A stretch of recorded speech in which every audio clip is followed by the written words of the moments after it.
It's been the ultimate in a collaborative campus-type workflow. Looks abandoned. That's what they want you to think. A collaboration with art department, when you watch the film, it will all look real. Explain Tokyo. What you saw was just a detailed recreation. You won't be able to tell which shot was digital and which shot was practical. Nice. That's our goal, that's our starting point.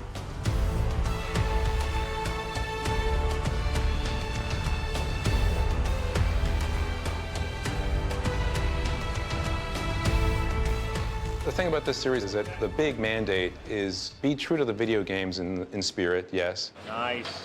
But just try and have a lot of fun with it. And then stop there. Stop.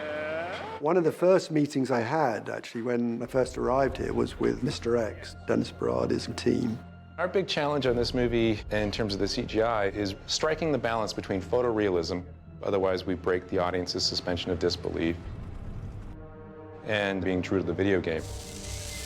You know, there's always a very fine balance between what's physical sets and what are virtual sets. For this film, I think there's a good blend.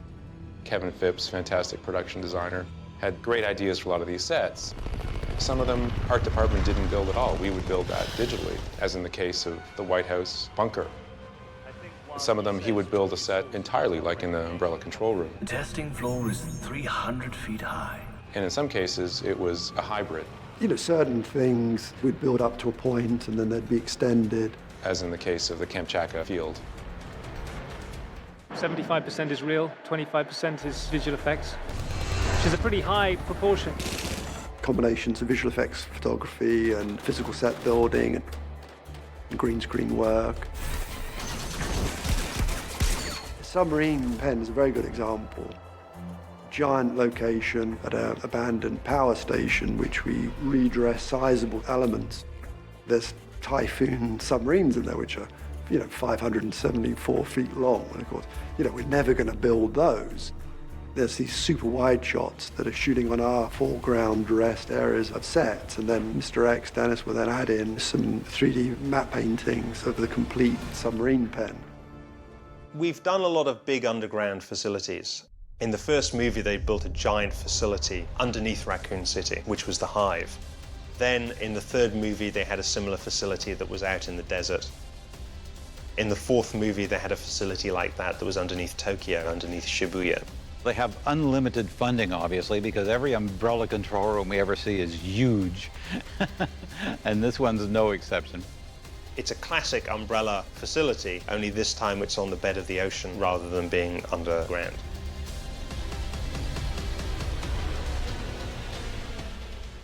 Paul had written this underwater facility, and he'd written all this sort of stainless steel corridors. So I pitched the idea of this glass, underlit, side-lit, top-lit spaces.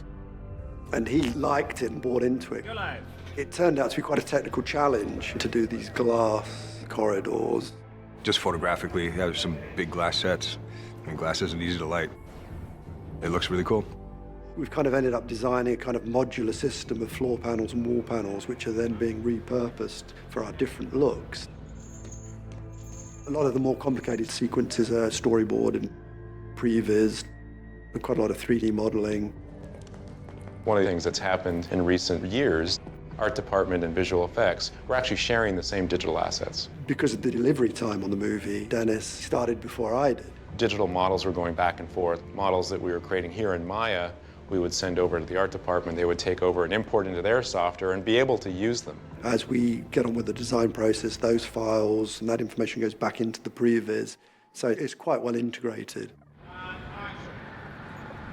What we do these days is we are on set as the scenes are being photographed, and we do photo surveys of the set lighting. We do HDRI references, these high dynamic range images that allow us to capture the director of photography's lighting setup and replicate it virtually in the computer. We'll take all that on-set survey data, and that becomes an input into our digital renderers. And so now we're photorealistically rendering our CG into a simulated real-world lighting setup that we captured on set. And that's been the paradigm-shifting event in visual effects in the last few years, as it's become easier and the techniques have improved that our rendering now can more look like live-action photography. There's so much information with lighting and texture that it makes the matte painter's job much easier. The last thing we want to do is deliver a visual effect that doesn't look like it could have been photographed. For us at Mr. X, that's our challenge, is to not give away that it's synthetically done, that it's photoreal.